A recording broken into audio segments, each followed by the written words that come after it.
Fried chicken built freedom before it was ever turned into a punchline. Enslaved Africans used birds not just for dinner, but as secret property, eggs for bartering, fried chicken to pay for land when freedom finally came. Black women turned railway stations into kitchen empires long before corporations cashed in. So, how did a story of survival and hustle become America's favorite racist joke? The truth got buried and someone made a profit. Let's dig it up. Fried chicken wasn't just a meal, it was a quiet act of rebellion. On plantations across the South, chickens were almost the only livestock enslaved people could claim as their own. Planters might have owned the land, the cotton, and the bodies, but they did not control every bird scratching in the yard. Those birds laid eggs that got traded for sugar, cloth, or medicine. Sometimes a clutch of eggs meant the difference between going without and having a little extra. Chickens could be sold, bartered, or, when times got desperate, eaten before the overseer ever knew they were gone. Seasoning and frying weren't just about taste. They were survival tactics. West African cooks brought the knowledge of deep frying and spice, turning bland fowl into something worth saving. The Scottish had their flour and lard, but it was black hands that made the crust sing. By the early 1800s, plantation records from places like Montpelier in Virginia show enslaved people selling chickens back to the same folks who claimed to own them. Owning a few hens was more than pride.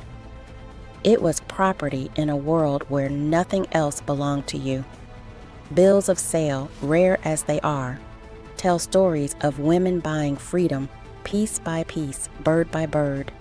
Even when laws like South Carolina's 1834 ban tried to strip away this small power, people found ways to keep the coops hidden and the trade alive. Fried chicken wasn't just food. It was currency, inheritance, and one stubborn taste of control. Train whistles cut through the morning, and on those platforms, Black women turned fried chicken into a ticket out of poverty. In towns like Gordonsville, Virginia, they lined the rails with baskets and metal carriers, calling out to passengers, "Chicken, chicken, hot biscuits," as the car slowed to a stop. These were not just snacks. They were boxed meals wrapped in newspaper or cloth, hustled through train windows to hungry travelers who had nowhere else to buy a hot meal. They were not waiting for anybody's permission. They woke before dawn, butchered birds from backyard coops, and fried them crisp in cast iron. Some days, a carrier could pocket $5 to $20, a small fortune when a week's wages for a Black laborer barely broke $3. Over time, those coins stacked up. Orange County records from the 1890s show Black women buying plots of land, building homes, sending their children to school, all off the back of a sizzling drumstick and a sharp business mind. They built networks too. In Gordonsville alone, dozens of families depended on the chicken trade, sharing recipes, pooling resources, and guarding their turf at the depot. The fried chicken hustle was not just about filling bellies. It was about showing up in public, making money on their own terms, and letting the world know Black hands could build wealth, not just serve it. The smell of frying chicken at the station was not just hunger, it was independence in the open air. By the turn of the 20th century, fried chicken had moved from the kitchen to the stage and then straight onto the postcard rack. Minstrel shows packed theaters with jokes about Black folks and chicken, turning a symbol of survival into a punchline for white amusement.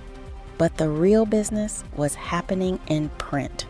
Postcard publishers like Detroit Publishing and Kurt Teich churned out millions of cards, plastered with wide-eyed, grinning caricatures, clutching drumsticks and licking greasy fingers. These were not harmless jokes.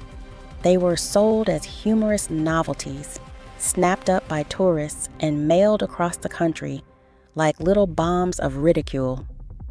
Advertising mascots joined in, with big-lipped, bug-eyed figures hawking chicken on everything from restaurant signs to flour sacks.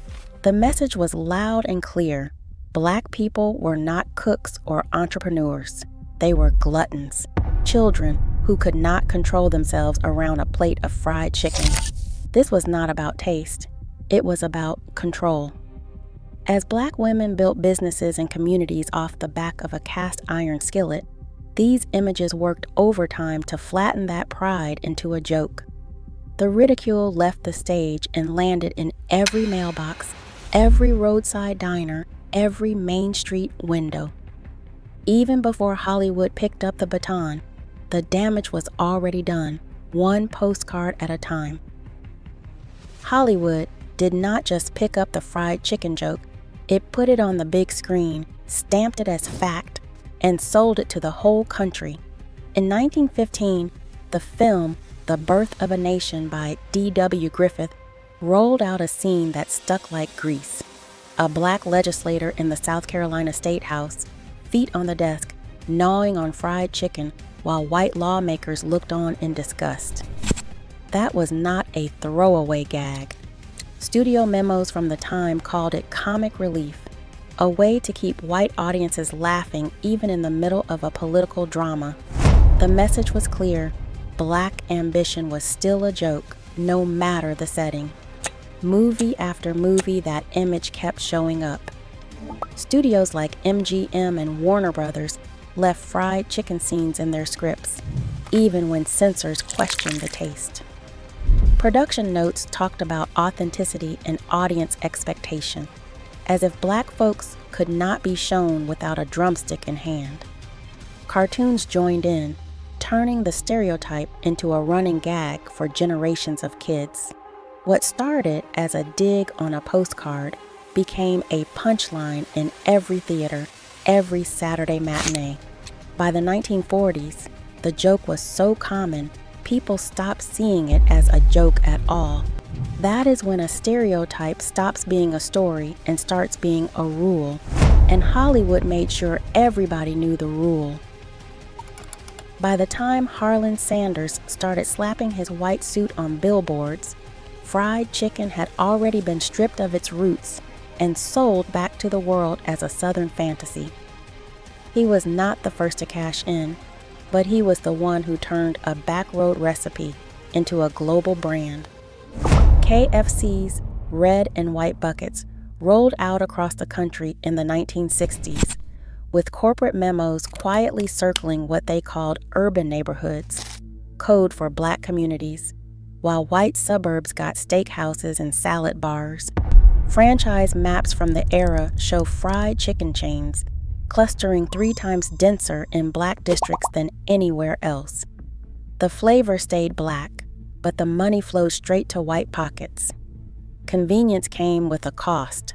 Health records out of Detroit and Atlanta in the 1970s tracked a spike in heart disease and diabetes, where fast food chains set up shop.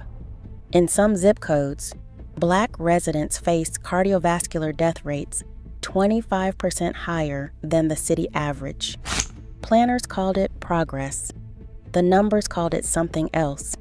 All that branding, all that zoning, and a whole generation left with fewer choices and a heavier bill. Psyche Williams-Forson calls it building houses out of chicken legs. She means it literally and figuratively. Black women took fried chicken from survival food to a foundation for family, business, and self-respect. Her research shows how a recipe passed down in whispers became a tool for buying homes, sending kids to school, and carving out independence in a world built to shut Black folks out.